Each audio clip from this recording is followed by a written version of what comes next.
हरे कृष्णा। भक्ति शास्त्री पाठ्यक्रम भक्ति रसामृत सिंधु। कल हमने अध्याय क्रमांक 11 पे चर्चा की थी, जिसमें रूप गोस्वामी भक्ति के विविध अंगों का वर्णन करते हैं, जिसमें दास्य भाव सबसे प्रथम था, जिसमें सकाम कर्म के फल जो व्यक्ति भगवान को अर्पण करता है वह इस भाव में दास्य भक्ति करता है। और नित्य रूप से जो भगवान की सेवा में संलग्न है वह भक्त भी दास्य भाव में कहलाता है। तो पहले वाले को कर्मर्पणम कहते हैं, जो अपने सकाम कर्मों का फल भगवान को अर्पण करता है, और दूसरे भक्त को कैंकर्यम कहते हैं, दास रूप में जो भगवान की सेवा में लगा रहता है। उसके पश्चात सख्य भक्ति के विषय में रूप गोस्वामी कहते हैं ये भी दो प्रकार की होती है। पहली भक्ति है जो सख्य भाव में की जाती है, वह है विश्वास दास पात्र के रूप में, और दूसरी है मित्र वृत्ति, एक शुभ चिंतक के रूप में। भक्त ऐसा सोचता है कि भगवान मेरी रक्षा अवश्य करेंगे, जिसमें रूप गोस्वामी द्रौपदी का उदाहरण दिए। द्रौपदी किस प्रकार से भगवान को संकट के समय पुकारती थी।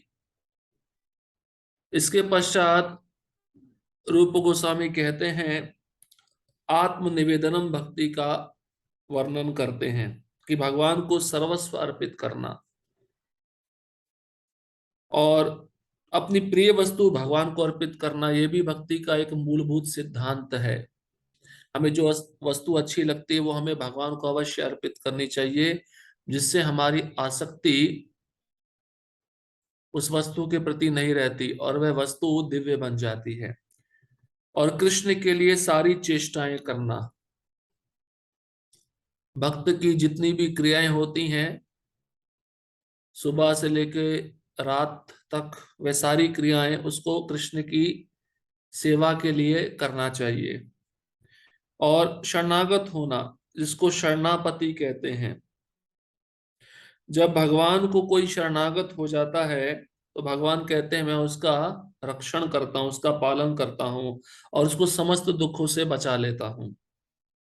और तुलसी इत्यादि वृक्षों की सेवा करना, तुलसी जो कृष्ण को बहुत प्रिय है, तो तुलसी का गुणगान करना, तुलसी का सिंचन करना, तुलसी के वृक्ष का रोपण करना, तुलसी को प्रणाम करना, तुलसी की परिक्रमा करना, तुलसी की आरती करना, ये सब विभिन्न प्रकार से तुलसी की सेवा की जाती है, जिससे कृष्ण बहुत प्रसन्न होते हैं।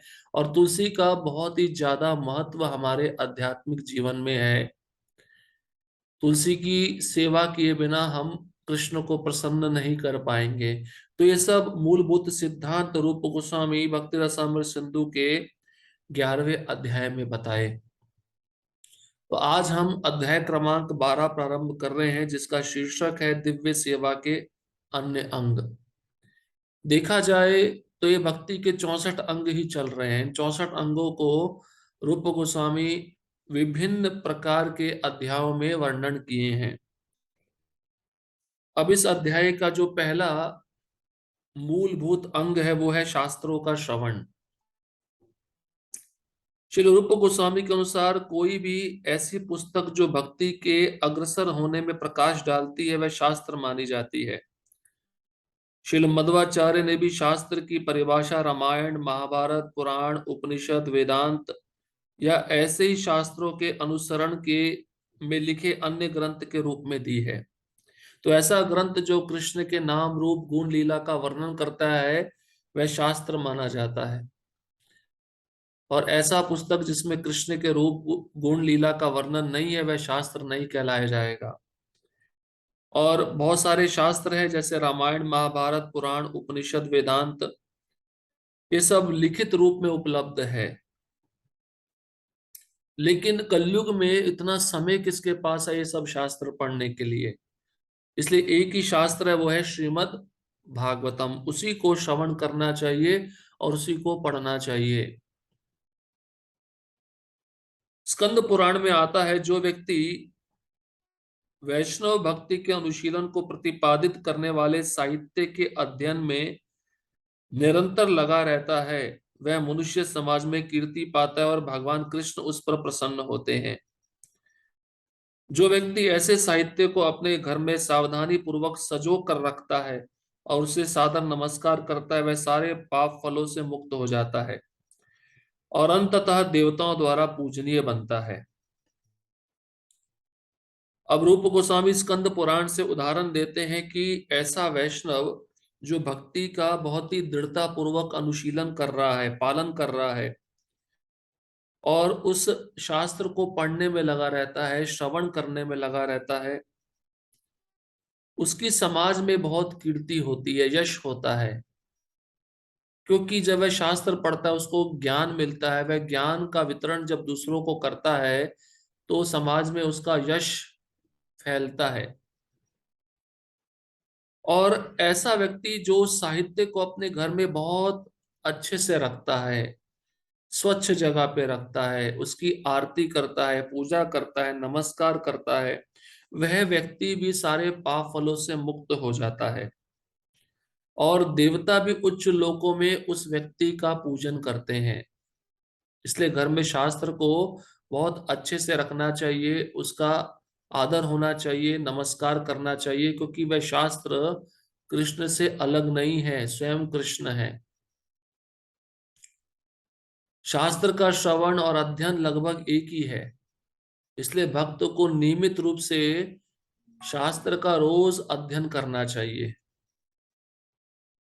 शास्त्र का रोज श्रवण करना चाहिए। श्रवण और अध्ययन क्यों जरूरी है? इससे बुद्धि तीक्ष्ण होती है। अगर हम शास्त्र का श्रवण नहीं करेंगे, अध्ययन नहीं करेंगे, तो हम ज्यादा समय भक्ति में टिक नहीं पाएंगे, हमारी बुद्धि को जंग लग जाएगा, उस बुद्धि में धार नहीं रहेगी। इसलिए शास्त्र जब हम पढ़ते हैं तो हमको यह संसार वास्तविक दृष्टि में दिखने लगता है। और इस संसार का स्वरूप क्या है? दुखालयम अशाश्वतम, ये दुखों का घर है। शास्त्र पढ़ने पर ही हमको यह अनुभूति होती है कि यह संसार दुखों का घर है। और शास्त्र पढ़ने के पश्चात उसको हमें अपने जीवन में उतारने का प्रयत्न भी करना चाहिए, तभी हमें साक्षात्कार होगा। जैसे किचन में चाकू होता है, जब उसकी धार मंद पड़ जाती है, उसकी धार नहीं रहती, तो उसकी धार लगाने के लिए उस चाकू को मशीन पे रखा जाता है, धार लगाई जाती है, जिससे वह तीक्ष्ण बन जाए, पैना बन जाए, किसी भी वस्तु को काटने में बहुत आसानी हो। उसी प्रकार से बुद्धि को अगर पैना करना है, तीक्ष्ण करना है, तो शास्त्र का अध्ययन और श्रवण बहुत आवश्यक है। इसलिए रूप गोस्वामी इसको भक्ति का एक अंग स्वीकार किए हैं, शास्त्रों का श्रवण होना चाहिए। मुख्य रूप से भागवतम का श्रवण और अध्ययन बहुत आवश्यक है। उसमें भगवत गीता भी आप सम्मिलित कर सकते हैं। नारद मुनि के प्रति एक कथन है, हे नारद, जो व्यक्ति वैष्णव साहित्य लिखता है और अपने घर में ऐसे साहित्य को रखता है, उसके घर में सदैव भगवान नारायण का वास होता है। क्योंकि शास्त्र वेद वाणी है और वेद कहाँ से प्रकट हुए हैं? नारायण के मुख से, भगवान के मुख से। इसलिए जो शास्त्रों को अपने घर में रखता है, मुख्य रूप से भागवतम को या भगवत गीता को, रामायण को, ये सब शास्त्र भगवान से अभिन्न है। इनको घर में रखना मतलब भगवान उसके घर में साक्षात विराजमान होते हैं।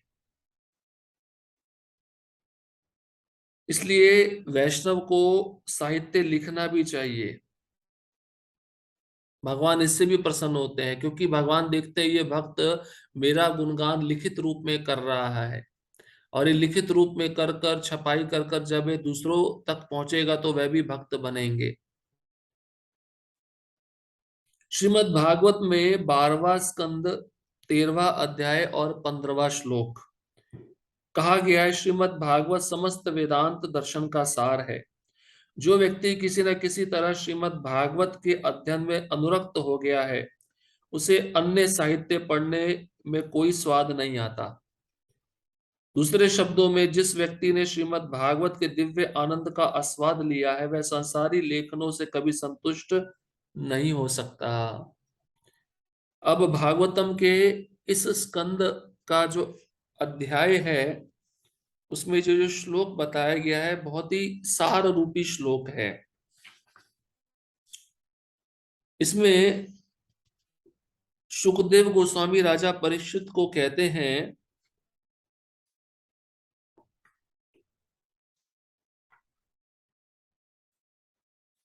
सर्व वेदांत सारम ही श्री भागवतम इष्यते तद रसामृत तृप्त से नान्यत्र स्याद रति क्वचित। कहते हैं कि ये भागवतम सारे वेदों का सार है और जो भी इसको श्रवण कर लिया है, पढ़ लिया है, उसको अलग से अन्य कोई शास्त्र पढ़ने की आवश्यकता नहीं है।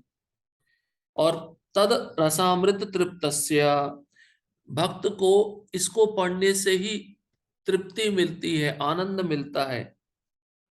और जब वह पढ़ता है, श्रवण करता है इस श्रीमद् भागवतम को, तो ऐसा अमृत अन्य ग्रंथों में कहीं पे भी उपलब्ध नहीं है जो इस भागवतम में उपलब्ध है। इसलिए भागवतम, ये भगवत गीता, ये भक्तों को बहुत प्रिय है क्योंकि इसमें भगवान के और भगवान के शुद्ध भक्तों का वर्णन मिलता है, उनके चरित्र का गुणगान होता है। इसलिए यहाँ पर बताया गया ये वेदों का सार है। अलग से ये सब पढ़ने का, अन्य शास्त्र का पढ़ने का आवश्यकता नहीं है, केवल भागवतम ही पर्याप्त है। इस प्रकार से शास्त्रों का श्रवण बहुत आवश्यक है, जो हमको भक्ति में स्थिर कर सकता है, हमको रजोगुण तमोगुण से बाहर निकाल सकता है।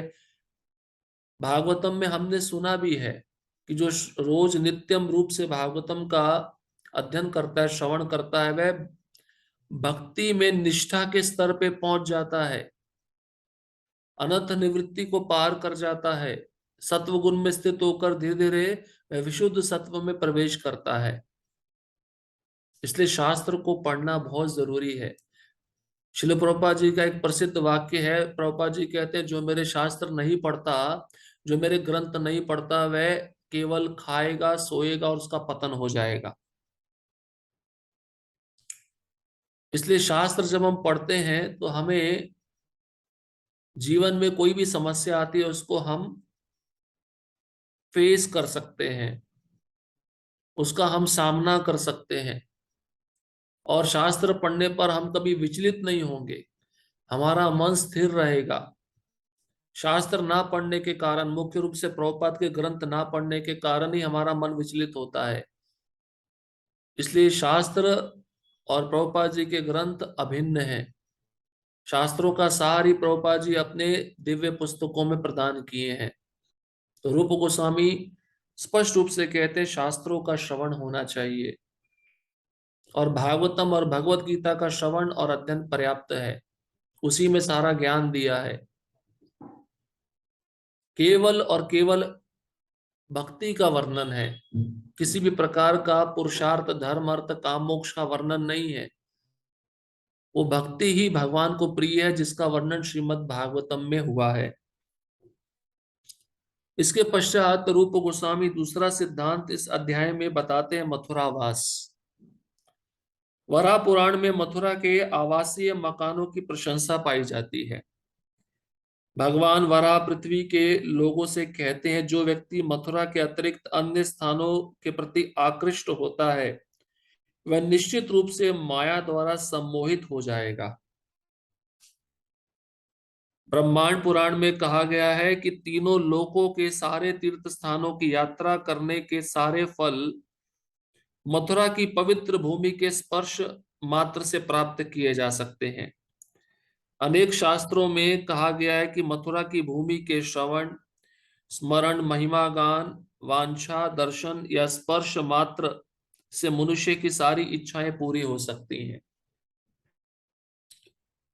रूप गोस्वामी कहते हैं वराह पुराण से कि उस ग्रंथ में मथुरा में जो मकान है उनकी प्रशंसा की गई है, मथुरा में जो भक्त रहते हैं उनके घरों का गुणगान किया गया है। आप सोचिए, घरों का गुणगान किया तो भक्तों का गुणगान कितना होगा। क्यों किया गया है? क्योंकि वह मथुरा जहाँ पे भगवान कृष्ण साक्षात प्रकट हुए, वह साधारण भूमि नहीं है, वह दिव्य भूमि है। वो इस भौतिक संसार का भाग नहीं है, वह आध्यात्मिक जगत का भाव है।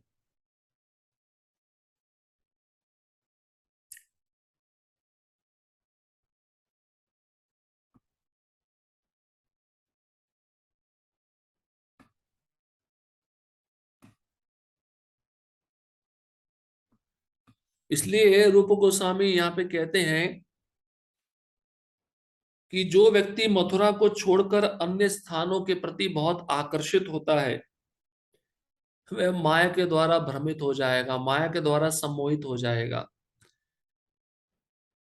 क्योंकि मथुरा का अर्थ वृंदावन भी है। जैसे कृष्ण सर्वश्रेष्ठ है, उनका धाम भी सर्वश्रेष्ठ है, उनका नाम भी सर्वश्रेष्ठ है।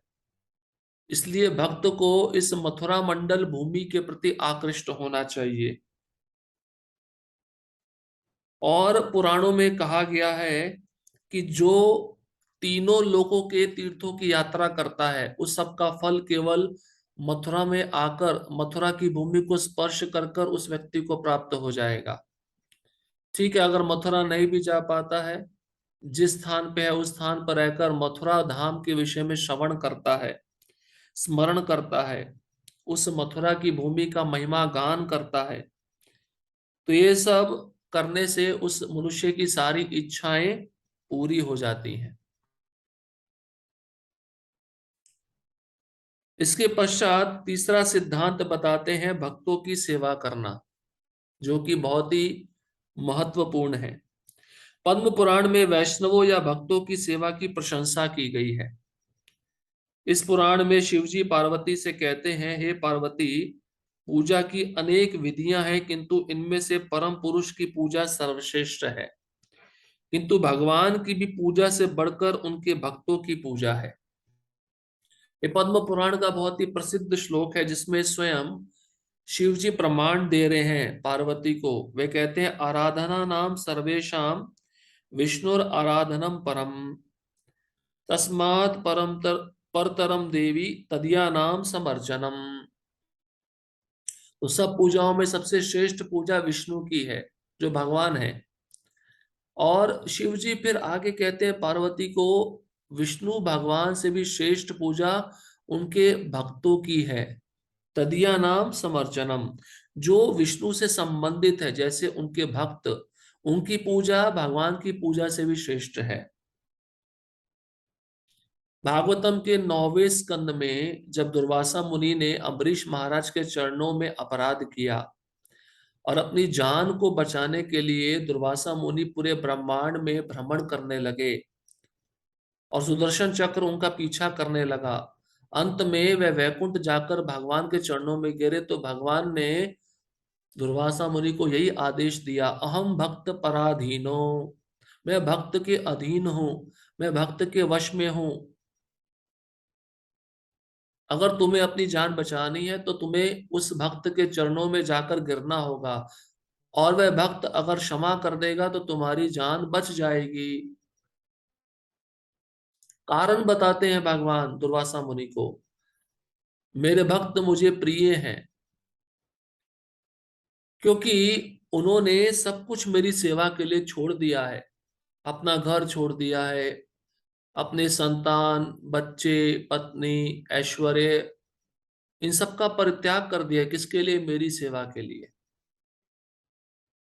और ऐसे भक्तों को मैं छोड़ नहीं सकता, वह भक्त मेरे हृदय में रहते, मैं उनके हृदय में रहता हूं। वह भक्त केवल मेरा चिंतन करते, मैं उन भक्तों का चिंतन करता हूं।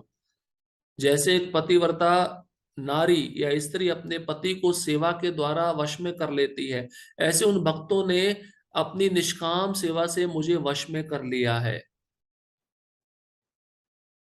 इसलिए मैं उनके अधीन हूं, उनकी आज्ञा का पालन करना मेरा कर्तव्य है। इसलिए भगवान अब अपने भक्तों को अपने से श्रेष्ठ बता रहे हैं और शिव जी सिद्धांत का उल्लेख कर रहे हैं। इसलिए हमें भक्तों की पूजा, भक्तों की सेवा पहले करनी चाहिए, क्योंकि भगवान तक हमें भक्त ही लेके जाएंगे। हम भगवान को प्रत्यक्ष प्राप्त नहीं कर सकते। जैसे राज्य का मुखिया, देश का मुखिया, प्रधानमंत्री हो, मुख्यमंत्री हो, उस तक हम प्रत्यक्ष नहीं जा सकते, उसके सेवक को हमें पहले मिलना पड़ेगा। इसलिए भगवान के सेवक हैं गुरुजन, आचार्य जन, उनके चरणों में जाकर हम गिर जाएंगे, उनकी सेवा करेंगे तो भगवान हमें जल्दी प्राप्त होंगे। इसलिए यहाँ पे भक्तों की सेवा करना, ये भक्ति का बहुत ही महत्वपूर्ण अंग है। श्रीमद् भागवत में भी तीसरा स्कंद 7वां अध्याय 19वें श्लोक में ऐसा ही कथन मिलता है। मैं भक्तों का निष्ठावान सेवक बनना चाहूंगा, क्योंकि इनकी सेवा करने से भगवान के चरण कमलों की अनन्य भक्ति प्राप्त की जा सकती है। भक्तों की सेवा समस्त भौतिक संतापों को कम करने वाली है और भगवान के प्रति गहन भक्ति प्रेम उत्पन्न करती है। रूप गोस्वामी भागवतम से और प्रमाण बता रहे हैं भक्तों की सेवा करने का क्या लाभ है। जो भी भक्तों की सेवा करता है उसको भगवान के चरण कमलों की अनन्य भक्ति प्राप्त होती है, क्योंकि वह भक्त भगवान से संबंधित है। और उन व्यक्तियों का जो भक्तों की सेवा में लगे हैं, भौतिक कलेश, भौतिक संताप नष्ट हो जाता है और भगवान के प्रति गहन भक्ति प्रेम उत्पन्न हो जाता है। तो भक्ति प्राप्त करने का एकमात्र साधन है भक्तों की सेवा, क्योंकि भगवान देखते हैं कि ये व्यक्ति मेरे भक्त का सेवा कर रहा है, इसलिए मैं इस पे बहुत ही जल्द कृपा करूंगा। भगवान उस व्यक्ति पे जल्दी कृपा करते हैं जो भक्तों की सेवा में लगा है। भगवान कहते हैं मेरी सेवा ना करे चलेगा, लेकिन मेरी भक्तों की सेवा होनी चाहिए। स्कंद पुराण में भी ऐसा ही कहा गया, जिनके शरीर पर शंख चक्र गदा एवं पद्म के चिन्ह रूपी तिलक लगे रहते हैं और जो अपने सिर पर तुलसी दल धारण करते हैं तथा जिनके शरीर गोपी चंदन से सदैव अलंकृत रहते हैं, उनका एक बार भी दर्शन करने से दर्शक सारे पाप कर्मों से मुक्त हो जाता है। अब श्री संप्रदाय में जब दीक्षा दी जाती है तो दीक्षा के समय इन चिन्हों को अंकित किया जाता है शरीर पर, शंख चक्र गदा पद्म। तो ये चिन्ह देखने से जो दर्शन करता है उसके सारे पाप कर्म नष्ट हो जाते हैं। और दूसरा बताते हैं, जो गौड़ीय वैष्णव संप्रदाय में भक्त रहते हैं, जो अपने शरीर पर गोपी चंदन से 12 स्थानों पे तिलक लगाते हैं, ये एक वैष्णव का अलंकार है तिलक लगाना। बिना तिलक लगाए वैष्णव को कभी भी बाहर नहीं जाना चाहिए। वो तिलक लगाने से ही जो भी उसको देखता है तो उसको कृष्ण का स्मरण होता है, और कृष्ण का स्मरण होने से उस व्यक्ति का पाप कर्म का फल नष्ट हो जाता है। इसलिए जो भक्त तिलक धारण करते हैं वो भगवान को प्रिय है, और उन तिलकधारी भक्तों का जो कोई भी दर्शन करेगा वे अपने पाप कर्मों के फल से मुक्त हो जाएगा।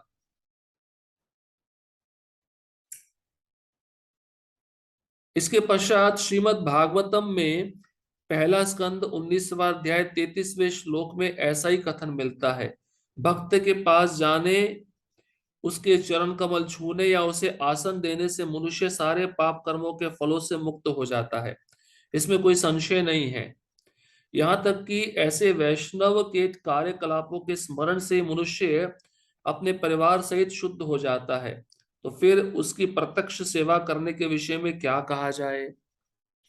अब वैष्णव का दर्शन करने से जब फल के कर्म पाप कर्मों के फल से वह मुक्त हो जाएगा, तो जब वैष्णव की सेवा करेगा उसके विषय में क्या कहा जाए। तो वैष्णव की सेवा कैसे की जाती है? उनके पास जाने से, उनके चरण कमल छूने से, उनकी आज्ञा पालन करने से, उनको आसन देने से। जब मनुष्य ये सब वैष्णवों की सेवा इन माध्यम से करता है तो वह पाप कर्मों के फल से मुक्त हो जाता है।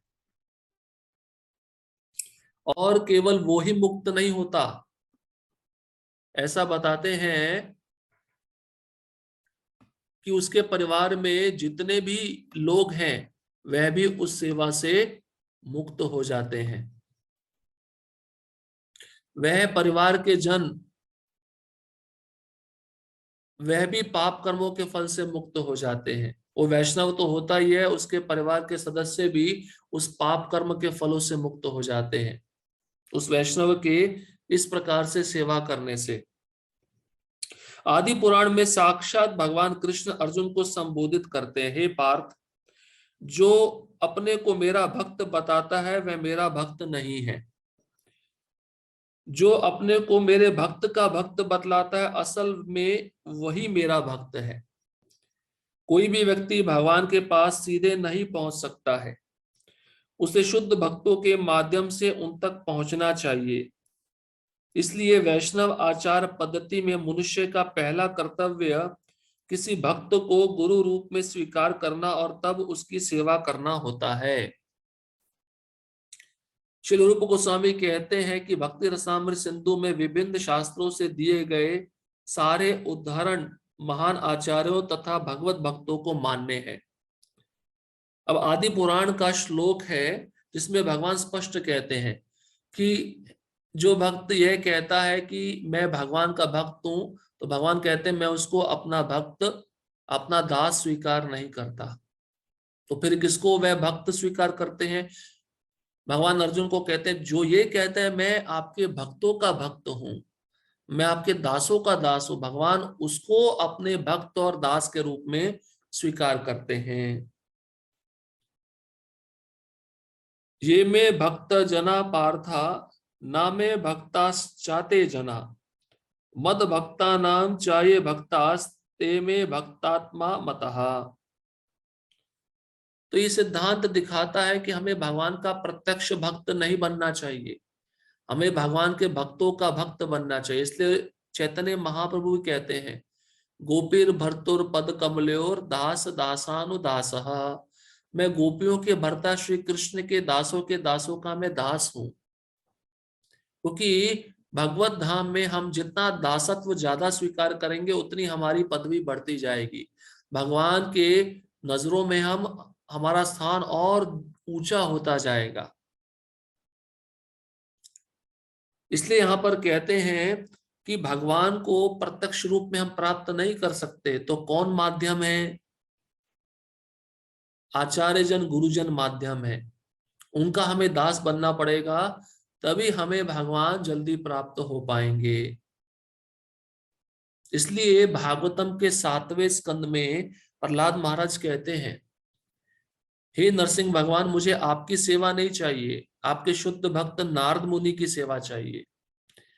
उनकी कृपा से ही तो मैं आपका दर्शन कर रहा हूं, मैंने उनकी सेवा की है, उसी का लाभ है कि मुझे आज आपका दर्शन मिल रहा है। इसलिए भक्तों की सेवा करने से भगवत प्राप्ति निश्चित है और यही जीवन का सार है। और ये सार अन्य आचार्यों ने भी स्वीकार किया है, रूप गोस्वामी कहते हैं। इसलिए हमें भगवान का प्रत्यक्ष भक्त नहीं बनना है, हमें भगवान के भक्तों का भक्त बनना है। जैसे हमारी गुरु परंपरा है, उसमें कृष्ण से ये परंपरा प्रारंभ होकर ऐसी भक्ति वेदांत स्वामी प्रभुपाद तक ये परंपरा आई, और उसके पश्चात उनके शिष्य हैं तो हमने उनसे दीक्षा ली, तो हम उनकी सेवा कर रहे हैं। तो ये परंपरा पद्धति में हमें भगवत प्राप्ति हो सकती है। अगला सिद्धांत है अपने पद के अनुसार भगवान की सेवा करना। अब कोई ब्राह्मण है, कोई क्षत्रिय है, कोई वैश्य है, कोई शूद्र है, कोई ब्रह्मचारी है, कोई गृहस्थ है, कोई वानप्रस्थ है, कोई सन्यासी है, ये वर्ण और आश्रम की बात है। लेकिन कोई धनवान है, कोई गरीब है, तो जैसी भी आर्थिक स्थिति जिसकी है उसके अनुसार उसको भगवान की सेवा करनी चाहिए। पद्म पुराण में कहा गया है कि मनुष्य को चाहिए कि अपनी आर्थिक स्थिति के अनुसार विभिन्न उत्सवों को संपन्न करे। हर व्यक्ति को चाहिए कि भगवान के विभिन्न उत्सवों एवं समारोहों को अवश्य मनाए। अब कोई भक्त बहुत धनवान है तो उसको धन से भगवान के ऐश्वर्यशाली उत्सव मनाने चाहिए, धूमधाम से उत्सव मनाने चाहिए।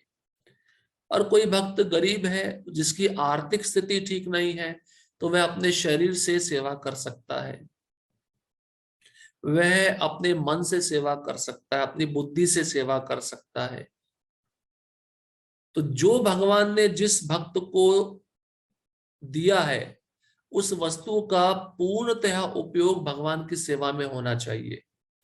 इसको कहते हैं अपने पद के अनुसार भगवान की सेवा करना। और अगर जो भगवान ने हमको दिया है, हम उस वस्तु से भगवान की सेवा नहीं कर रहे, तो ये कपट है। फिर रूप गोस्वामी के दिए हुए सिद्धांतों पर हम नहीं चल रहे। तो जिस जिस भक्त का शरीर हृष्ट पुष्ट है, बलवान है, तो उसको अपनी शरीर की शक्ति भगवान की सेवा में ज्यादा लगानी चाहिए। अगर वह अपने शरीर की शक्ति भगवान की सेवा में ज्यादा नहीं लगा पा रहा है, तो यह अपराध है, तो वह अपने पद के अनुसार सेवा नहीं कर पा रहा, भगवान उसकी सेवा को स्वीकार नहीं करेंगे। जिसके पास ज्यादा धन है, वो केवल मंदिर में आकर थोड़ा सा तुलसी पत्र अर्पण कर रहा है, धन नहीं दे रहा, तो वह अपने पद के अनुसार सेवा नहीं कर रहा है, वह भगवान को प्रसन्न नहीं कर पाएगा, यह अपराध है। तो जिसके पास जो पद है, उस पद के अनुसार यथाशक्ति हमें पूर्णतया भगवान की सेवा में लगे रहना चाहिए। अगला सिद्धांत है कार्तिक में भक्ति करना। कार्तिक मास, जिसको दामोदर मास भी कहते हैं, जिस महीने में माँ यशोदा ने भगवान कृष्ण को ऊखल से बांधा, जिसको दामोदर मास कहते हैं। दाम मतलब रस्सी और उदर मतलब पेट, तो इस कारण से उस महीने का नाम हो गया दामोदर मास। और ये महीना भगवान दामोदर को बहुत प्रिय है, श्रीमती राधा रानी को बहुत प्रिय है। और इस मास में की गई भक्ति हजारों गुना लाभ प्रदान करती है। तो उस कार्तिक मास में भक्ति करना क्यों महत्वपूर्ण है, इसके विषय में रूप गोस्वामी कहते हैं, इन सर्वाधिक महत्वपूर्ण उत्सवों में एक उत्सव है ऊर्ज व्रत। यह कार्तिक अक्टूबर नवंबर मास में मनाया जाता है। इस उत्सव में विशेषतया वृंदावन में दामोदर रूप में भगवान के अर्चा वगैरह की पूजा का विशेष कार्यक्रम होता है। दामोदर का संदर्भ है अपनी माता यशोदा द्वारा कृष्ण को रस्सी से बांधे जाना। कहा जाता है कि जिस प्रकार भगवान दामोदर अपने भक्तों को अत्यंत प्रिय है, उसी प्रकार दामोदर मास अर्थात कार्तिक मास भी उन्हें अति प्रिय है। तो इस महीने में दामोदराष्टकम, जो सत्यव्रत मुनि के द्वारा लिखा गया है, वह पूरा अष्टकम शुद्ध भक्ति पे आधारित है। वो भक्तगण गुनगुनाते हैं, गाते हैं और गोपी गीत भी गाते हैं। इस महीने में भगवान को दीप अर्पित होना चाहिए। इस महीने में भगवान के भक्त कुछ संकल्प भी लेते हैं, उनकी प्रिय वस्तु का वे त्याग कर देते हैं। कई भक्त 64 माला का जप का संकल्प लेते हैं। विभिन्न प्रकार के संकल्प है। एक चातुर्मास्य में अंतिम महीना होता है और भगवान को बहुत प्रिय है, और इसमें भक्ति का प्रभाव, भक्ति का बल बहुत ज्यादा गुना बढ़ जाता है। पर सावधान रहना है, हमें भक्ति करनी है, साथ में अपराध नहीं करना। अगर उस महीने में अपराध हुआ तो उसका भी 1000 गुना परिणाम हमको मिलेगा। इसलिए इस महीने में भगवान की सारी लीलाएं संपन्न हुई, जैसे राधा कुंड का आविर्भाव दिवस, दामोदर लीला, अरिष्टासुर का वध, ऐसे विभिन्न प्रकार के उत्सव, गोवर्धन धारण लीला, ये सब उत्सव इसी महीने में संपन्न हुए। इसलिए उत्सव, ये महीना भगवान को बहुत प्रिय है। इसलिए मुख्य रूप से मंदिरों में भगवान के उस गर्भगृह को बहुत सुंदर रूप से सजाया जाता है। भगवान दामोदर को दीप अर्पित किया जाता है। अगर आप मंदिर नहीं जा पाते उस महीने में, तो अपने घर में भगवान दामोदर का चित्र रखकर उनको दीप अवश्य अर्पित करें। ये भगवान को बहुत प्रिय है और यही भक्ति है उस दामोदर मास में। उस दामोदर अष्टकम को गाएं। कार्तिक मास में ऊर्ज व्रत के समय मथुरा में भक्ति करने की विशेष संस्तुति की जाती है। आज भी अनेक भक्त इस प्रथा का पालन करते हैं। वे मथुरा या वृंदावन में पूरे कार्तिक मास में भक्ति करने के उद्देश्य से वहां जाकर ठहरते हैं। उसको ऊर्जा व्रत भी कहते हैं। ऊर्जा मतलब शक्ति। वो शक्ति कहाँ से आती है? राधा रानी से आती है, इसलिए उसको ऊर्जा व्रत भी बोलते हैं। इस मास में, इस महीने में विशेष रूप से भक्तगण वृंदावन धाम में, मथुरा धाम में रहना पसंद करते हैं। इसलिए उस पूरे महीने में 84 कोस ब्रजमंडल परिक्रमा का संस्थापन किया जाता है कि जिससे भक्त पूरे महीने इस धाम में रहकर भक्ति का लाभ उठा सके। और उस परिक्रमा में सभी प्रकार की भक्ति हो जाती है। जैसे विभिन्न प्रकार के दर्शनीय स्थल हैं जो भगवान की लीला से संबंधित है, उनको दिखाया जाता है। फिर शुद्ध भक्तों के द्वारा उस कथा का वर्णन किया जाता है। उस धाम में चलते हैं तो पाद सेवनम भक्ति होती है, श्रवणम भक्ति होती है, भक्तों के संग में कीर्तन होता है तो कीर्तनम भक्ति होती है। ये सब भक्ति का लाभ उस कार्तिक महीने में पूर्ण रूप से भक्तों को प्राप्त हो जाता है। इसलिए पूरा महीना नहीं ठहर पाए तो कम से कम कुछ दिन तो उस मास में धाम में वास करना ही चाहिए। और विशेषतया मथुरा और वृंदावन में पद्म पुराण में कहा गया है, भगवान भक्त को मुक्ति या भौतिक सुख तो दे सकते हैं, किंतु भक्तगण कार्तिक मास में मथुरा में रहकर कुछ भक्ति कर लेने पर ही भगवान की शुद्ध भक्ति प्राप्त करना चाहते हैं।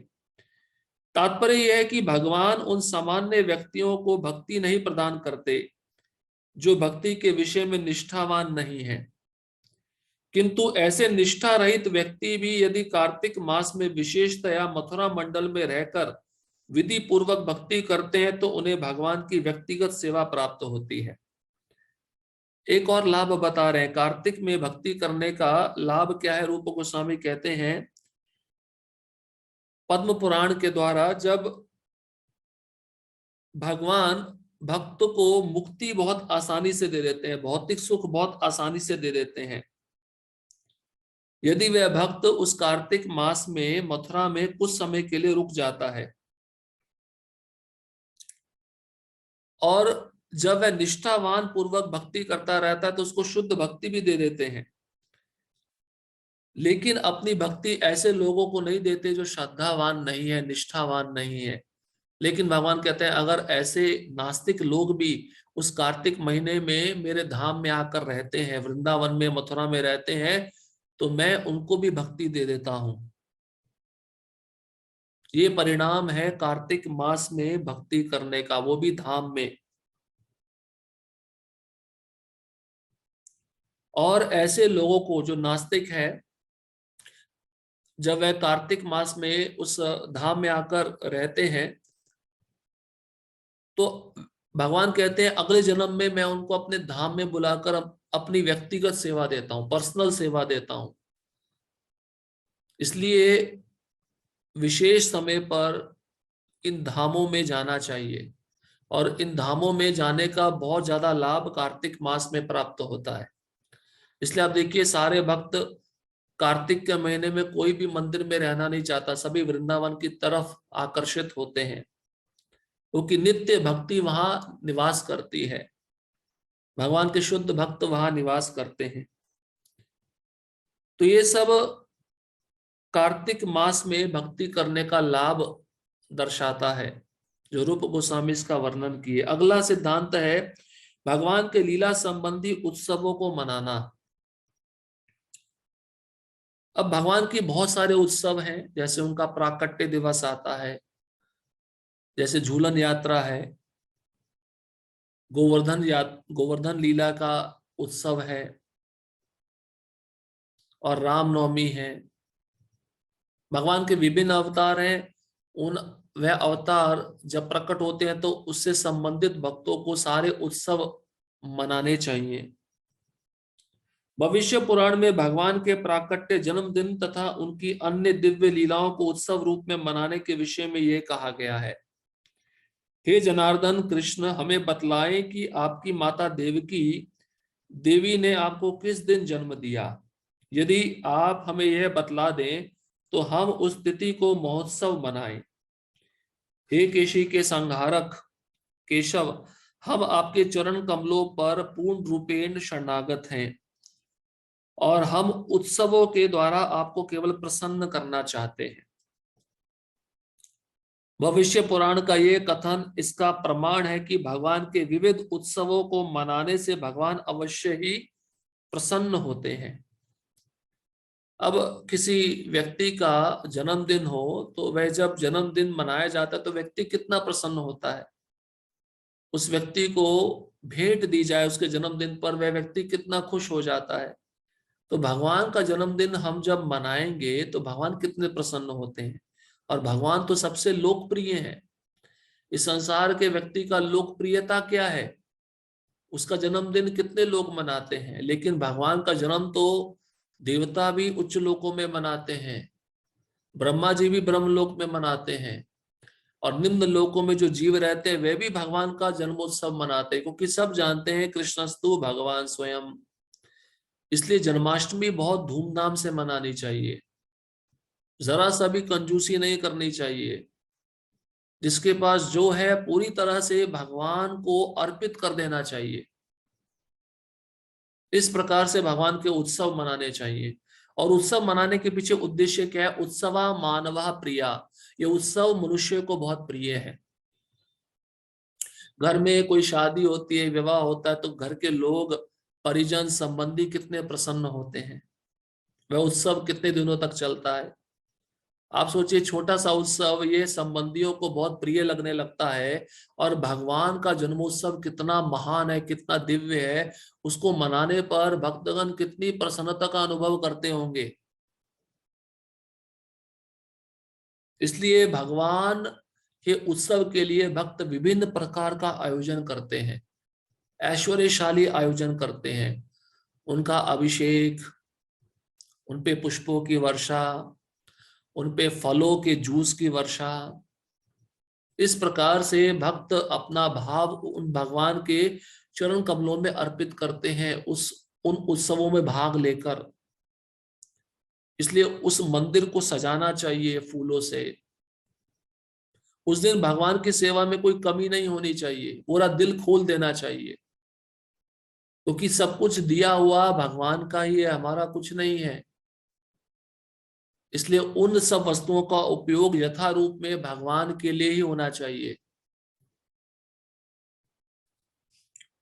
तो ये जब उत्सव होते हैं तो भगवान ये देखकर बहुत प्रसन्न होते हैं, और भगवान विशेष रूप से उन भक्तों पे कृपा करते हैं जिन्होंने पूरा शक्ति उनके उत्सव में नियोजित कर दिया, लगा दिया। अगला सिद्धांत है अत्यधिक भक्ति पूर्वक अर्चा वगैरह की सेवा करना। आदि पुराण में कहा गया है कि जो व्यक्ति भगवान के पवित्र नाम का निरंतर कीर्तन करता है और जो भक्ति में तल्लीन रहकर दिव्य आनंद का अनुभव करता है, उसे केवल मुक्ति कभी नहीं दी जाती, अपितु भक्ति की सुविधाएं प्रदान की जाती है। तो भगवान के विग्रह के समक्ष कीर्तन करना चाहिए, और कीर्तन करते करते वह भक्त जब भक्ति में तल्लीन हो जाता है तो उसको दिव्य आनंद का अनुभव होता है। तो भगवान कहते हैं मैं उसको मुक्ति देता ही नहीं हूं, क्योंकि मुक्ति तो वो भक्त की दासी बन जाती है। मैं उसको भक्ति की और सुविधाएं प्रदान करता हूं जिससे वह और अच्छे से भक्ति कर सके। इसलिए अर्चा विग्रह के समक्ष नृत्य करना, कीर्तन करना, ये सब होना चाहिए।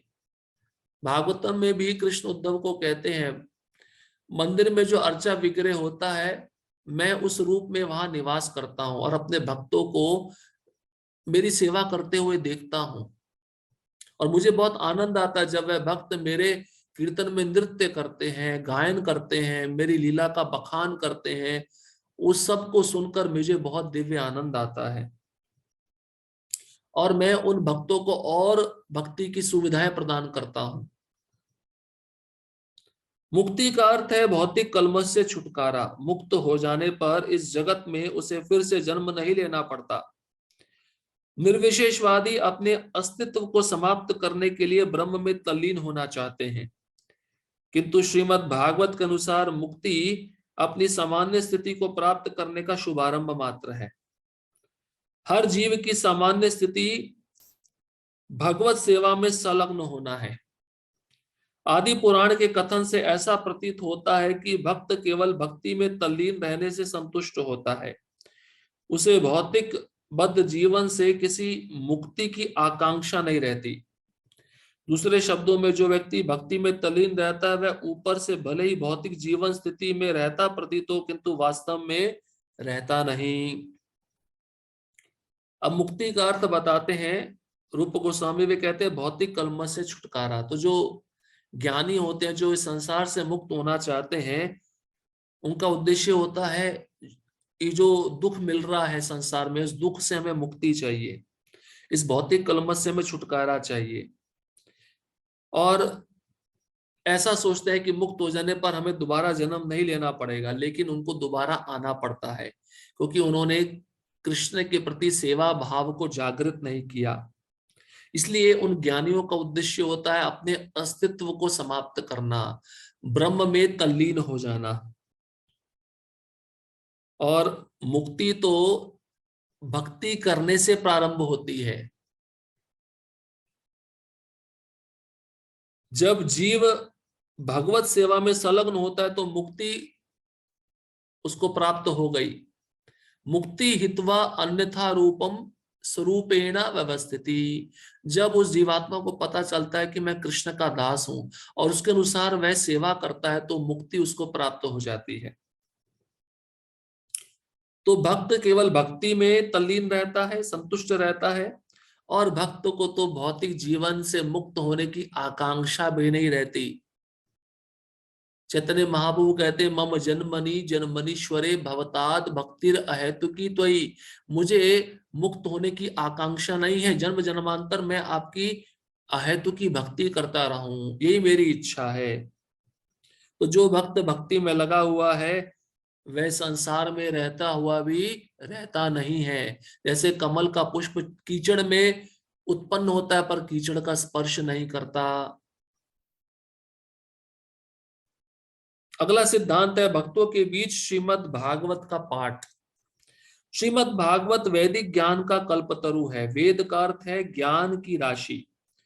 मानव समाज को जिस किसी ज्ञान की आवश्यकता है वह श्रीमद् भागवत में पूर्णतया प्रस्तुत किया गया है। वैदिक ग्रंथों में ज्ञान की विविध शाखाएं हैं, जिनमें समाज विज्ञान, राजनीति, औषधि तथा सैन्य कला सम्मिलित है। वेदों में इनका तथा ज्ञान की अन्य शाखाओं का सम्यक वर्णन मिलता है। इसलिए जहां तक आध्यात्मिक ज्ञान का संबंध है उसका भी सम्यक वर्णन मिलता है। श्रीमद् भागवत को वेदों के इस कल्प वृक्ष का पक्व फल माना जाता है। वृक्ष का सम्मान फल उत्पादन के कारण है। उदाहरणार्थ आम्र वृक्ष को अत्यंत मूल्यवान माना जाता है, क्योंकि इसमें फलों के राजा आम के फल लगते हैं। जब आम पकता है तो यह उस वृक्ष का सबसे बड़ा उपहार होता है। उसी प्रकार श्रीमद् भागवत को वैदिक वृक्ष का पक्व फल माना जाता है। जिस तरह तोते शुक की चोंच के प्रथम स्पर्श से पका फल अधिक सुस्वादु बन जाता है, उसी तरह श्रीमद् भागवत सुखदेव गोस्वामी के दिव्य मुख से निकलने के कारण अत्यंत आस्वाद्य बन गया है। अब भागवतम का श्रवण करना, अध्ययन करना है तो भक्तों के बीच में करना चाहिए। क्यों? क्योंकि भक्तों के बीच में जब हम श्रवण करेंगे तो हम भागवतम को अच्छे से समझ सकते हैं। अब हमारे जो संशय है उसको हम उसका निवारण कर सकते हैं। वो संशय हमारे भक्तों के संग में बैठने से, कथा सुनने से, मुख्य रूप से भागवतम की, वो संशय समाप्त हो सकते हैं। अब वैदिक ग्रंथ तो बहुत सारे हैं, उसमें बहुत सारी शाखाएं हैं। जैसे वेदों में राजनीति का वर्णन है, आयुर्वेद का वर्णन है, सैन्य कला का वर्णन है, समाज विज्ञान का वर्णन है, संगीत कला का वर्णन है।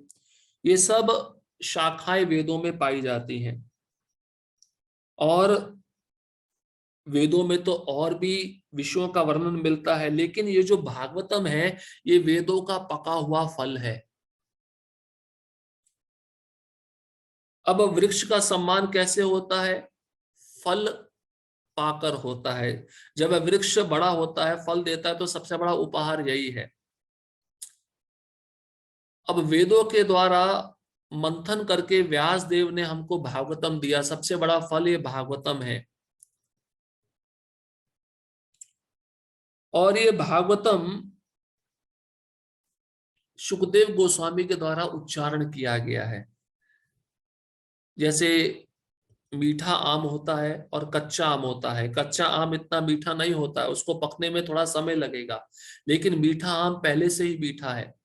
अब मान लीजिए उस मीठे आम को तोता आकर चोंच मार दे, तो ऐसा बताया जाता है वह मीठा आम और अधिक मीठा हो जाता है। इसलिए भागवतम ये सुखदेव गोस्वामी के मुख से निकला है। सुखदेव गोस्वामी का कौन है? शुक मतलब तोता।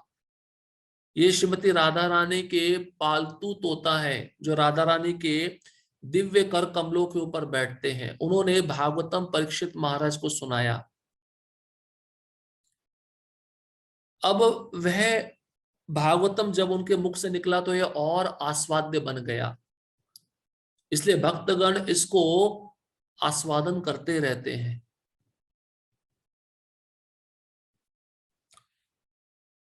श्रीमद् भागवत को अविच्छिन्न शिष्य परंपरा से प्राप्त करना चाहिए। जब पके फल को वृक्ष के ऊपरी भाग से कई व्यक्ति ऊपर की शाखा से नीचे की शाखा पर हाथ में देकर भूमि पर लाते हैं तो फल नष्ट नहीं होता। इसी प्रकार जब श्रीमद् भागवत को परंपरा पद्धति से प्राप्त किया जाता है तो वह अविच्छिन्न बना रहेगा। भगवत गीता में कहा गया है कि दिव्य ज्ञान को प्राप्त करने की विधि शिष्य परंपरा है। ऐसे ज्ञान को उन परंपरागत अधिकारी व्यक्तियों के माध्यम से प्राप्त करना चाहिए जो शास्त्रों के असली प्रयोजन को जानते हैं। तो बहुत ही प्रसिद्ध श्लोक है,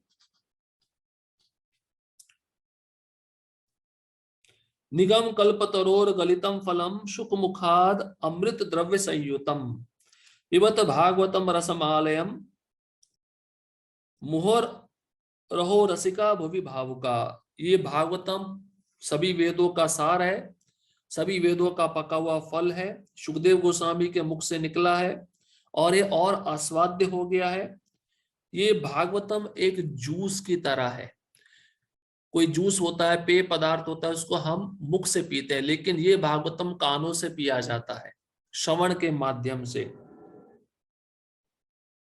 इसलिए इसको रसिक जन पीते हैं। रसिक मतलब जो माधुर्य भाव में रहते हैं।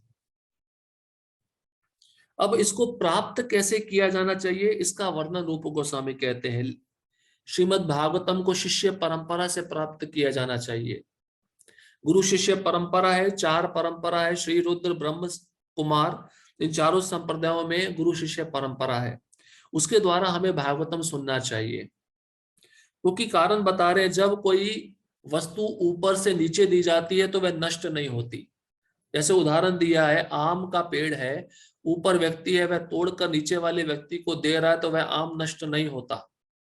उसी प्रकार से ये गुरु शिष्य परंपरा में भागवतम आ रहा है, ये कभी नष्ट नहीं होगा। इसका आस्वादन कभी फीका नहीं पड़ेगा और बढ़ता जाएगा।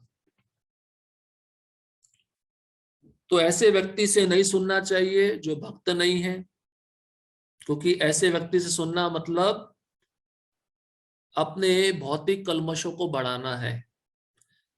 जो व्यक्ति भागवतम के सिद्धांतों को अपने जीवन में नहीं उतारा, उसके मुख से भागवतम सुनेंगे तो हमारा हृदय और दूषित हो जाएगा। जैसे सांप दूध को पीता है, दूध अमृत है, सांप के स्पर्श करते हुए दूध विष बन जाता है। उसी प्रकार से भागवतम का उच्चारण ये कर्मी लोग करते हैं, पेशेवर वाचक करते हैं पैसा लेकर। ऐसे लोग उन लोगों के हृदय को परिवर्तन नहीं कर पाते जो उस कथा में बैठकर सुनने के लिए आते हैं। क्योंकि उनका स्वयं का हृदय परिवर्तित नहीं है, तो वह दूसरों का हृदय क्या परिवर्तित करेंगे। इसलिए भागवतम ऐसे भक्त के मुख से सुनना चाहिए जो संसार से विरक्त है। और ये पेशेवर वाचक तो मुख्य रूप से रासलीला का वर्णन करते हैं, लेकिन जो शुद्ध भक्त होते हैं वह कभी भी रासलीला को स्पर्श नहीं करते, वह भगवान की अन्य लीलाओं का गुणगान करते हैं। तो ऐसे भक्तों के मुख से सुनेंगे तभी हमारा भौतिक कल्मश नष्ट होगा। श्री चैतन्य महाप्रभु ने संस्तुति की है कि भागवतम नामक स्वरूप सिद्ध व्यक्ति के मुख से ही श्रीमद् भागवत सीखनी चाहिए।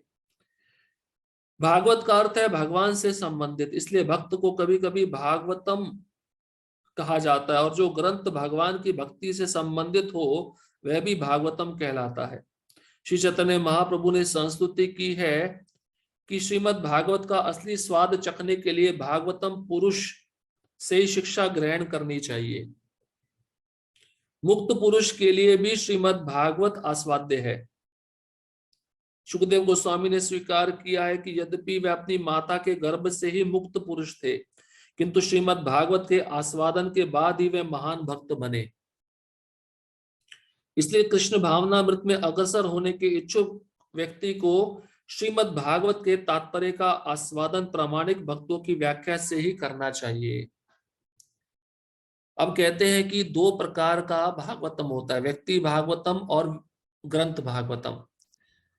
तो व्यक्ति भागवतम से सुनना चाहिए, क्योंकि व्यक्ति भागवतम के अंदर ग्रंथ भागवतम के सारे सिद्धांत स्थापित होते हैं। अब ऐसे व्यक्ति से हम भागवतम सुनते हैं जो भगवान से संबंधित है, वह हमारे हृदय को शुद्ध कर देता है। और चैतन्य महाप्रभु भी कहते हैं कि भागवतम का अगर असली स्वाद लेना है तो भागवतम पुरुष से ही सुनना चाहिए, जो मुक्त पुरुष होते हैं। स्वयं मुक्त थे सुखदेव गोस्वामी, लेकिन वे भी भागवतम के प्रति आकृष्ट हो गए। तो इसका वर्णन, इसका अर्थ क्या है कि ये जो कृष्ण का नाम रूप गुण लीला है,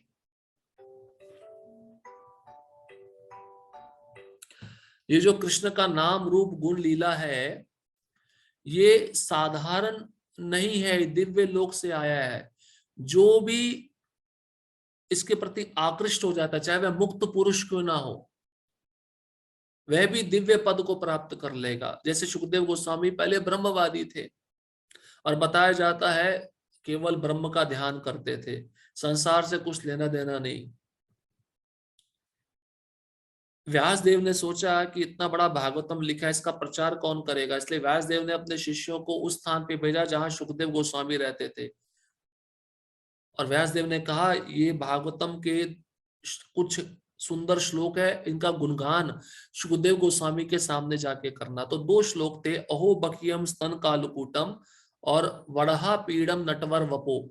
एक श्लोक कृष्ण के रूप का वर्णन करता है और दूसरा श्लोक कृष्ण के गुण का वर्णन करता है। ये दोनों श्लोक को सुनकर सुखदेव गोस्वामी, जो आत्माराम है, जिनको संसार से कुछ लेना देना नहीं, जिनके मन में किसी भी प्रकार की कोई भौतिक इच्छा नहीं है, जो भौतिक इच्छाओं से मुक्त है, ऐसा व्यक्ति उन दो श्लोकों को सुनकर भगवान के रूप और गुण के प्रति आकृष्ट हो गया। तो मतलब ये भागवतम मुक्त पुरुषों को भी आकृष्ट करता है। श्रीमद् भागवत दूसरा स्कंद पहला अध्याय 9वां श्लोक में सुखदेव गोस्वामी स्वीकार करते हैं कि यद्यपि वह निराकार ब्रह्म के प्रति अत्यधिक आकृष्ट थे, किंतु जब उन्होंने अपने पिता व्यासदेव के मुख से भगवान की दिव्य लीलाएं सुनी तो वह श्रीमद् भागवत के प्रति अधिक आकृष्ट हुए। भाव यह है कि व्यासदेव भी स्वरूप सिद्ध पुरुष थे और उन्होंने अपना पक्व दिव्य ज्ञान सुखदेव गोस्वामी को ऊपर कथित विधि से प्रत्यक्ष रूप से प्रदान किया। तो इसका वर्णन तो अभी पहले कर ही दिया आपको कि सुखदेव गोस्वामी आत्माराम है, उनको किसी वस्तु की आवश्यकता नहीं है, लेकिन फिर भी भगवान के नाम रूप गुण लीला के प्रति वह इतना आकृष्ट हो गए कि उन्होंने पूरा भागवतम परीक्षित महाराज को सुनाया। और उसी सभा में बैठकर सूत गोस्वामी सुने। सूत गोस्वामी ने पूरा भागवतम शौनक आदि नैमिषारण्य ऋषियों को सुनाया। तो भागवतम का पाठ रूप गोस्वामी कहते हैं भक्तों के बीच में ही होना चाहिए, क्योंकि भक्तों के बीच में ही ये भागवतम आस्वाद्य है, आनंद देने वाला है। अगला सिद्धांत है प्रगत भक्तों की संगति करना। इसको कहते हैं सजातीय स्निग्ध। सजातीय मतलब अपनी ही जाति का होना चाहिए, मतलब भक्त होना चाहिए, और स्निग्ध मतलब अपने से श्रेष्ठ होना चाहिए। अच्छा, अपने से श्रेष्ठ भक्तों की संगति क्यों बोल रहे हैं रूप गोस्वामी? क्योंकि जब हम अपने छोटों से संग करेंगे तो हम उनको ज्ञान देंगे, उसमें हमारा अहंकार बढ़ेगा, और अपने से बड़ों का संग करेंगे तो वह हमारा अहंकार तोड़ेंगे, वह हमारी गलती बताएंगे। क्योंकि कई गलतियां भक्ति में हम करते हैं जो हमें पता नहीं रहती, तो उसको जानने के लिए हमें अपने वरिष्ठों के पास जाना चाहिए, उनसे सुनना चाहिए। इसलिए उत्तम अधिकारी का संग यहाँ पे रूप गोस्वामी कह रहे हैं सजातीय स्निग्धा। सजातीय मतलब एक ही जाति का, जैसे कर्मी कर्मी का संग चाहता है, ज्ञानी ज्ञानी का संग चाहता, तो भक्त है वो भक्त का ही संग चाहेगा। और स्निग्धा मतलब अपने से श्रेष्ठ व्यक्ति का संग, जिसको उस भक्ति का ज्यादा अनुभव है, उसको भक्ति संबंधित ज्ञान का ज्यादा अनुभव है। ऐसे भक्त का संग करने से हमारी भी प्रगति होगी। शुद्ध भक्तों के समाज में श्रीमद् भागवत की व्याख्या करने का महत्व शौनक मुनि ने नैमिषारण्य की सभा में सूत गोस्वामी की उपस्थिति में बतलाया था। सूत गोस्वामी ने पुष्टि की थी कि यदि कोई क्षण भर के लिए भी भगवत भक्त की संगति करने का अवसर लाभ करता है तो वह विशेष क्षण इतना मूल्यवान होता है कि स्वर्ग तक पहुंचने वाले या भवसागर से मोक्ष दिलाने वाले पुण्य कर्म भी उसकी तुलना नहीं कर सकते। दूसरे शब्दों में जो लोग श्रीमद् भागवत के प्रति अनुरक्त हैं उन्हें स्वर्ग जाने से मिलने वाले किसी लाभ या निर्विशेषवादियों द्वारा वांछित मुक्ति की कोई परवाह नहीं रहती। फलतः शुद्ध भक्तों की संगति दिव्य रूप से इतनी मूल्यवान होती है कि कोई भी भौतिक सुख इसकी समता नहीं कर सकता।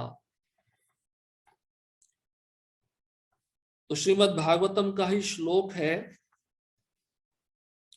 तुल्या यम लवे नापि न स्वर्गम न पुनर्भवम भगवत संगी संगस्य मर्त्यानाम किमुताशिषा।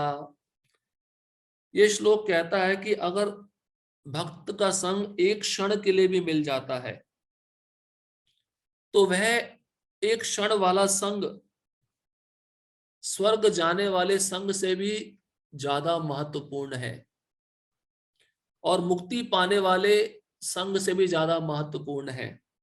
क्योंकि मुक्ति पाने वाला पुनः इस संसार में आएगा, स्वर्ग जाने वाला पुनः इस संसार में आएगा, लेकिन भक्त का संग करने वाला पुनः इस संसार में नहीं आएगा, वो जन्म मृत्यु के चक्र से मुक्त हो जाएगा। तो फिर इस संसार के भौतिक ऐश्वर्य के बारे में क्या कहा जाए? तो भक्त का, और वो मुख्य रूप से शुद्ध भक्त का क्षण भर का संग उस संसार के जन्म मृत्यु के चक्र से हमें मुक्त कर देगा। श्रीमद् भागवतम के 11वें स्कंद में निमि महाराज और नव योगेंद्रों का संवाद होता है। उसमें निमि महाराज नव योगेंद्र से प्रश्न पूछते हैं कि संसार में सबसे बड़ा खजाना क्या है, सबसे बड़ा ट्रेजर क्या है। तो नव योगेंद्र बहुत सुंदर उत्तर देते हैं। वह कहते हैं कि सबसे महत्वपूर्ण बात तो यह है कि इस मनुष्य शरीर को प्राप्त करना, ये बहुत दुर्लभ है। और किसी को मनुष्य शरीर मिल भी जाता है तो उसमें भक्तों की संगति और भी दुर्लभ है, और भक्तों की संगति मिल भी जाए तो उन भक्तों की आज्ञा का पालन करना और भी दुर्लभ है। और भक्तों की जब आज्ञा का पालन हो जाए, वो क्षण, वो समय, वो संग उसको भगवत धाम लेके जाएगा। इसलिए भक्तों का संग बहुत ही अनिवार्य है, और इसकी तुलना संसार के किसी भी सुख से, किसी भी मुक्त अवस्था से, किसी भी भौतिक ऐश्वर्य से नहीं की जा सकती। इसलिए यहां पर कहते हैं क्षण भर का शुद्ध भक्त का संग ऐसा अवसर हमारे लिए बना देता है जो हमको भगवत धाम लेकर जाएगा। वह क्षण इतना मूल्यवान होता है कि स्वर्ग जाने वाला व्यक्ति, पुण्य कर्म करने वाला व्यक्ति, मोक्ष प्राप्त करने वाला व्यक्ति भी उस संग की तुलना किसी और स्थितियों से नहीं कर सकता। हरिभक्ति सूर्योदय में प्रहलाद महाराज एवं उनके पिता हिरण्यकशिपु का एक वार्तालाप आता है, जिसमें हिरण्यकशिपु प्रहलाद को इस प्रकार संबोधित करते हैं। हे पुत्र, संगति बहुत महत्वपूर्ण होती है। यह उस मणि के समान है जो अपने समक्ष रखी किसी भी वस्तु का प्रतिबिंब प्रदान करती है। इसी प्रकार यदि हम पुष्प जैसे भगवत भक्तों की संगति करते हैं और हमारे हृदय स्वच्छ है, तो यहाँ भी वैसी ही घटना घटेगी। इस प्रसंग में जो दूसरा उदाहरण दिया गया है वह यह है कि यदि पुरुष वीर्यवान है और स्त्री रोगी नहीं है, तो उनके संभोग से गर्भ धारण होगा। इसी तरह यदि आध्यात्मिक ज्ञान का ग्राहक और उसका दाता दोनों निष्ठावान तथा प्रामाणिक है, तो परिणाम उत्तम होंगे। संग उत्तम कैसे बनता है? जो गुरु है वह परंपरा से संबंधित है, उसको शास्त्र का पूरा ज्ञान है, और शिष्य जो है वो जिज्ञासु होना चाहिए। उस गुरु के पास जाकर भगवान से संबंधित प्रश्न पूछना चाहिए, तभी वह संग उत्तम बनता है। और दूसरा उदाहरण देते हैं, पुरुष वीर्यवान है और स्त्री में कोई रोग नहीं है, जब दोनों संग करेंगे तो संतान उत्पत्ति होगी। उसी प्रकार से प्रहलाद महाराज को हिरण्यकशिपु कहते हैं, ये संग बहुत महत्वपूर्ण है। ये संग मणि के समान है जो अपने समक्ष रखी किसी भी वस्तु का प्रतिबिंब प्रदान करती है, क्योंकि जैसा संग होगा वैसा रंग होगा। आप काला चश्मा पहनोगे तो आपको दुनिया काली दिखेगी, आपको लाल चश्मा पहनोगे तो आपको दुनिया लाल दिखेगी। उसी प्रकार से आप रजोगुणी व्यक्ति का संग करोगे तो आपको आपके अंदर रजोगुण आएगा, आप तमोगुणी व्यक्ति का संग करोगे तो आपके अंदर तमोगुण आएगा। इसलिए ऐसे भक्तों का संग करना चाहिए जो सत्व गुण में रहते हैं। सत्व गुण का मतलब है सुबह जल्दी उठते हैं और गुरु की आज्ञा पालन करने में बहुत श्रद्धा रखते हैं, और उनके जीवन का उद्देश्य ऐसी जन्म में भगवत धाम जाना। रजोगुणी भक्त भागता रहेगा, एक ही समय पे बहुत सारे कार्य करेगा पर सफल नहीं हो पाएगा, और तमोगुणी भक्त सोया रहता है। प्रसाद के समय आ जाता है, प्रसाद समाप्त होता है तो आलसी की तरह पड़ा रहता है। इसलिए संग बहुत महत्वपूर्ण है। संग किसका करना चाहिए ये भी हमें देखना है, क्योंकि ये हमारी संस्था बहुत बड़ी है, इसमें अनेक प्रकार के भक्त मिलेंगे। सबका सम्मान करो पर संग किसी एक का लो जो बहुत प्रगतिशील है, गंभीर है, जो इसी जन्म में भगवत धाम जाने की तैयारी कर रहा है। अगला सिद्धांत है भगवान नाम का संकीर्तन। श्रीमद् भागवत में दूसरा स्कंद पहला अध्याय 11वें श्लोक में हरे कृष्णा कृष्ण कृष्णा हरे हरे, हरे राम राम राम हरे हरे संकीर्तन के महत्व पर अत्यंत बल दिया गया है। सुखदेव गोस्वामी महाराज परीक्षित को बतलाते हैं, राजन, यदि कोई व्यक्ति हरे कृष्ण महामंत्र संकीर्तन में पूरी तरह से अनुरक्त है तो यह समझना चाहिए कि उसने परम सिद्ध अवस्था प्राप्त कर ली है। इसका विशेष रूप से उल्लेख हुआ है कि अपने कर्मों के फल की इच्छा रखने वाले कर्मी, परम पुरुष से तदात्म्य की इच्छा रखने वाले ज्ञानी तथा योग सिद्धियों की इच्छा रखने वाले योगी महामंत्र के कीर्तन मात्र से समस्त सिद्धियों के फल प्राप्त कर सकते हैं। सुखदेव गोस्वामी निर्णीतम शब्द का प्रयोग करते हैं, जिसका अर्थ है यह पहले ही निश्चित हो चुका है, वह मुक्त आत्मा थे, अतएव किसी ऐसी बात को स्वीकार नहीं कर सकते थे जो निर्णयात्मक ना हो। अतएव सुखदेव गोस्वामी बलपूर्वक कहते हैं कि इस निष्कर्ष पर पहले ही पहुंचा जा चुका है कि जिसने संकल्प पूर्वक तथा दृढ़ता पूर्वक हरे कृष्ण मंत्र के संकीर्तन की अवस्था प्राप्त कर ली है, उसे कर्म ज्ञान तथा योग की अग्नि परीक्षाओं में खरा उतरा मान लेना चाहिए। तो ये जो महामंत्र है, अब रूप गोस्वामी इस संकीर्तन का महत्व बता रहे हैं, हरि नाम का महत्व बता रहे हैं, भक्ति का सबसे महत्वपूर्ण अंग है। सुखदेव गोस्वामी कहते हैं राजा परीक्षित को कि जो व्यक्ति हरि नाम का कीर्तन कर रहा है, महामंत्र का संकीर्तन में पूरी तरह लगा हुआ है, ऐसा समझना चाहिए कि उसने सारी सिद्ध अवस्था प्राप्त कर ली है। मतलब उसने अष्टांग योग भी कर लिया है, कर्म योग भी कर लिया है, ध्यान योग भी कर लिया है, सब कुछ कर लिया है, इसलिए अंतिम अवस्था में वो भक्ति में पहुंचा है, इसलिए अब भक्ति योग कर रहा है। तो फल की इच्छा रखने वाला जो कर्मी है, भगवान के साथ लीन होने वाला जो ज्ञानी है, और योग सिद्धियों की इच्छा रखने वाला जो योगी है, ये सब प्रकार का फल महामंत्र का जप करने से मिल जाता है। लेकिन भक्त इन सब फलों को नहीं चाहता, इसलिए नाम जप सबसे बड़ी सिद्धि है। जो नाम पे जिसकी श्रद्धा है, नाम पे जिसकी निष्ठा है, हरि नाम पर, जो संकल्प पूर्वक गुरु के आदेशानुसार नित्य नियम से 16 माला का ध्यान पूर्वक जप कर रहा है, ऐसा बताते हैं कि उसकी सारी परीक्षाएं हो चुकी हैं।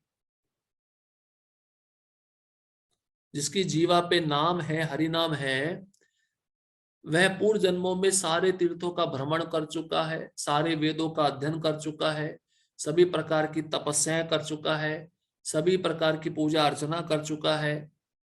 इतना सब तपस्या करके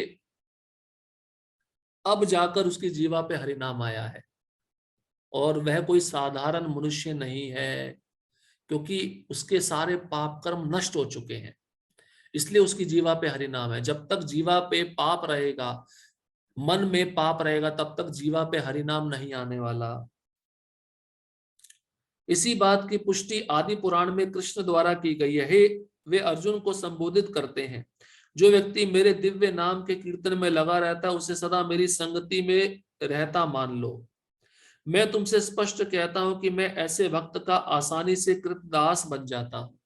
देखिए, भगवान स्पष्ट कह रहे हैं अर्जुन को, आदि पुराण में से श्लोक आया है। कृष्ण कहते हैं अर्जुन को, जो मेरे नाम का उच्चारण कर रहा है, कीर्तन कर रहा है, वह मेरी संगति में रहता है। इसका अर्थ है कलयुग में नाम के रूप में ही भगवान प्रकट होते हैं, और भगवान कहते हैं मैं उस भक्त से इतना प्रसन्न रहता हूं कि मैं उस भक्त का दास बन जाता हूं, जो मेरे नाम का उच्चारण कर रहा है। सोचिए, लेकिन भगवान शुद्ध भक्त जो शुद्ध नाम उच्चारण करता है उसके दास बनते हैं, जो नाम अपराध करता है उसके दास नहीं बनते। इसलिए नाम अपराध स्थिति से बचना चाहिए। पद्म पुराण में भी कहा गया, हरे कृष्ण मंत्र का कीर्तन उसी व्यक्ति के होठों पर रहता है जिसने अनेक जन्मों तक वासुदेव की पूजा की है।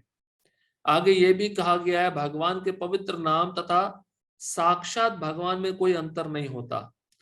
फलता, पूर्णता, शुद्धता तथा नित्यता में पवित्र नाम भगवान के ही समान पूर्ण है। पवित्र नाम ना तो भौतिक ध्वनि है, ना ही इसमें कोई भौतिक कलमश रहता है। अतएव जो व्यक्ति अपनी इंद्रियों को शुद्ध नहीं किए रहता, वह पवित्र नाम का निरपराध कीर्तन नहीं कर सकता। दूसरे शब्दों में, भौतिक इंद्रियां हरे कृष्ण महामंत्र का कीर्तन समुचित ढंग से नहीं कर पाती, किंतु इस कीर्तन विधि को अपनाने से मनुष्य को आत्मशुद्धि का वास्तविक अवसर मिलता है, जिससे वह शीघ्र ही निरपराध भाव से कीर्तन कर सके। देखिए, अभी यहाँ पर रूप गोस्वामी सुंदर श्लोकों का वर्णन किए हैं। नाम चिंतामणि कृष्ण चैतन्य रस विग्रह पूर्ण शुद्धो नित्य मुक्तो अभिन्नत्वा नाम नामिनो। एक कृष्ण का नाम कैसा चिंतामणि है, जो सबकी इच्छाओं को पूर्ण करता है, इसलिए कहते हैं नाम चिंतामणि। और कृष्ण चैतन्य रस विग्रह, ये नाम कैसा है, ये रस से भरा हुआ है, ये चेतना से भरा हुआ है। इस नाम का रूप है, स्वरूप है, ये कोई अक्षर नहीं है।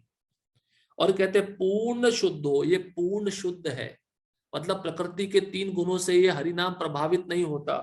नित्य मुक्तो, ये मुक्त है, ये गोलोक से आया है।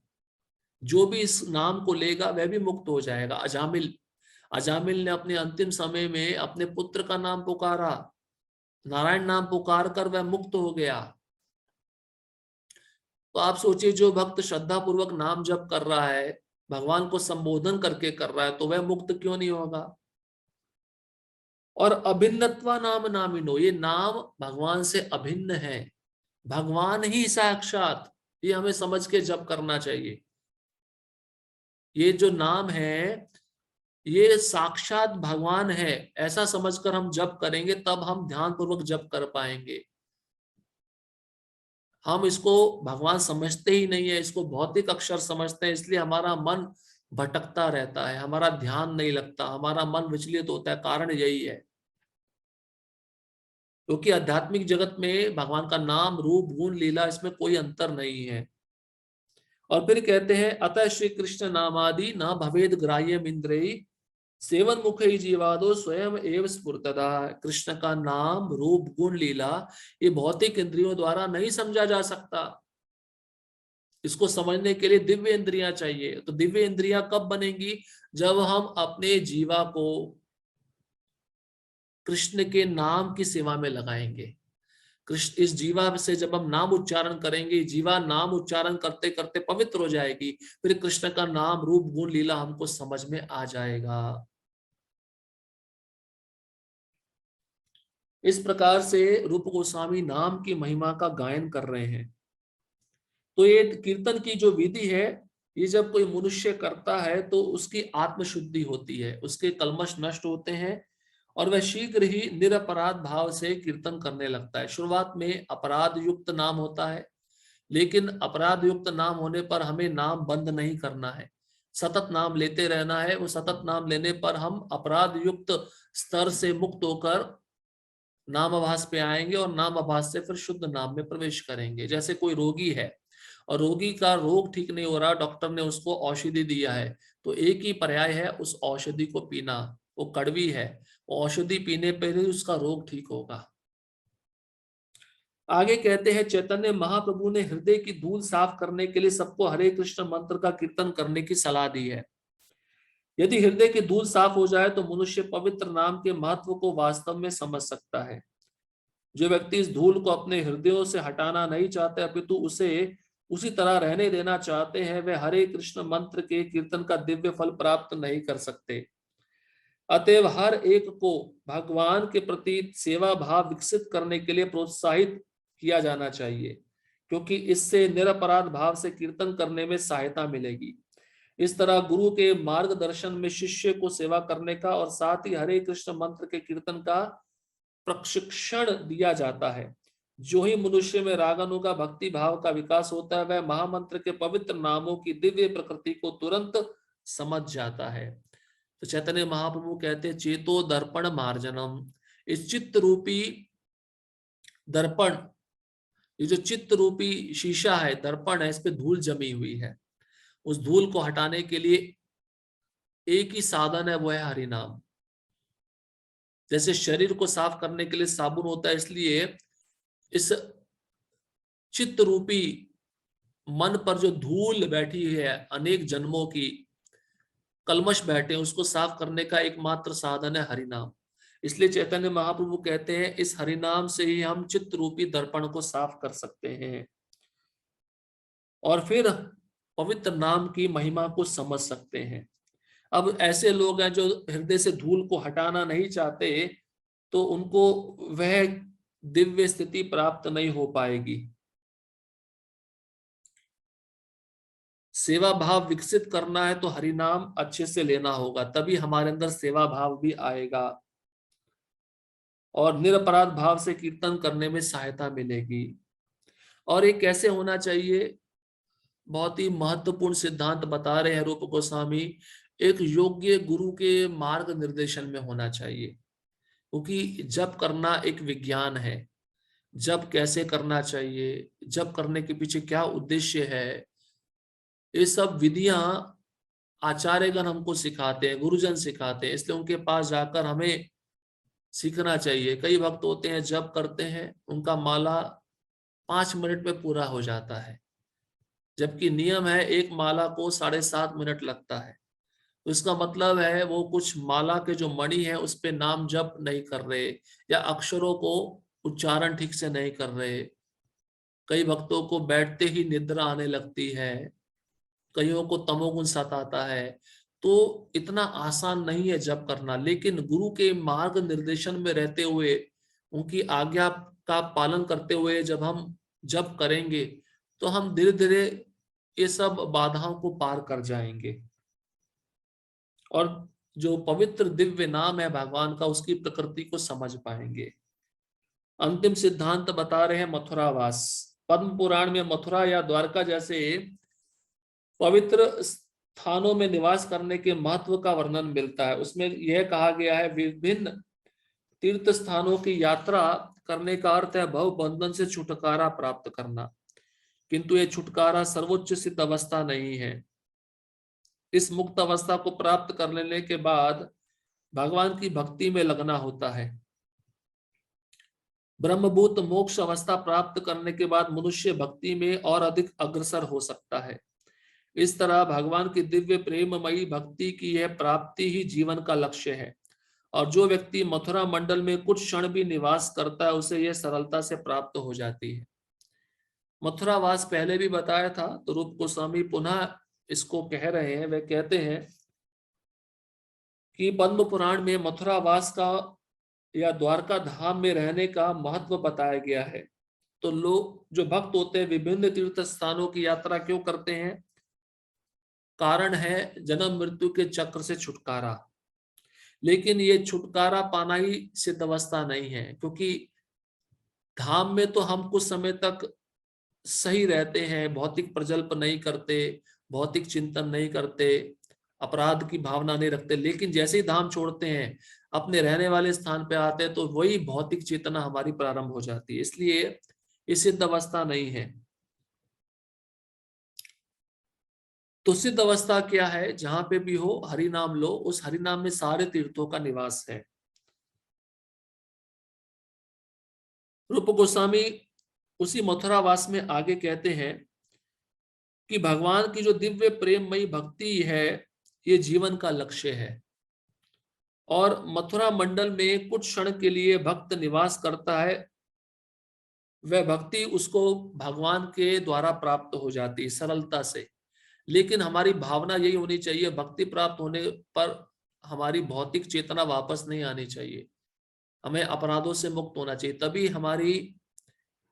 हमारा जो जीवन का लक्ष्य है हम तभी प्राप्त कर पाएंगे। इसके आगे भी कहा गया है, ऐसा कौन होगा जो मथुरा भूमि की पूजा करने को तैयार नहीं होगा? मथुरा समस्त कर्मियों एवं मुमुक्षुओं का इच्छाओं एवं आकांक्षाओं से उद्धार करने वाली है। मथुरा उन भक्तों की इच्छाओं को अवश्य पूरा करेगी जो केवल भगवत भक्ति में तल्लीन रहने के आकांक्षी है। वैदिक साहित्य में भी यह कहा गया है, कैसी विचित्र बात है कि मथुरा में एक दिन भी वास करने से मनुष्य को भगवान के प्रति दिव्य प्रेम का भाव उत्पन्न हो जाता है। यह मथुरा भूमि अवश्य ही वैकुंठ धाम से अधिक गरियसी है। उपदेशामृत में भी हमने पढ़ा था, वैकुंठ धाम से श्रेष्ठ मथुरा है, क्योंकि कृष्ण वहां पे जन्म लिए। अब यहाँ पे बताते हैं कि मथुरा भूमि, ये धाम जो है भगवान से अभिन्न है, भगवान ही है, तो इसकी पूजा भगवान के जैसी की जानी चाहिए। इसलिए हम जब धाम में जाते हैं, उतरते ही हमें सबसे पहले प्रणाम करना चाहिए।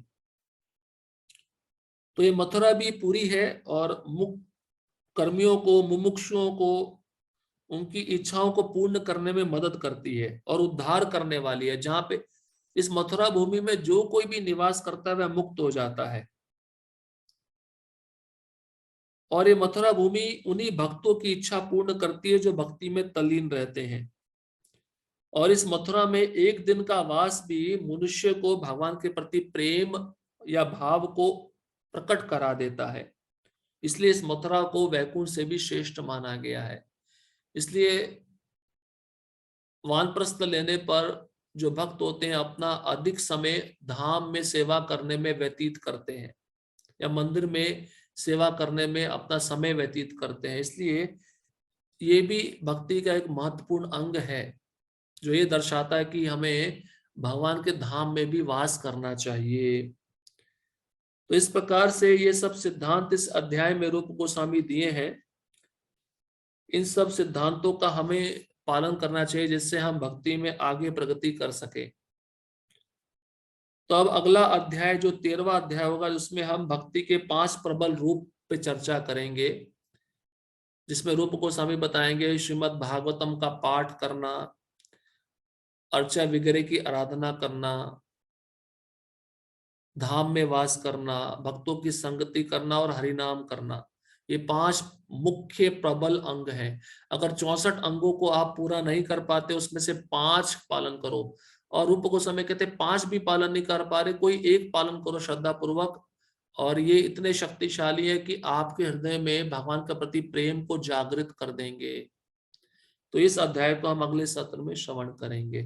हरे कृष्णा कृष्ण कृष्ण हरे हरे, हरे राम राम राम हरे हरे।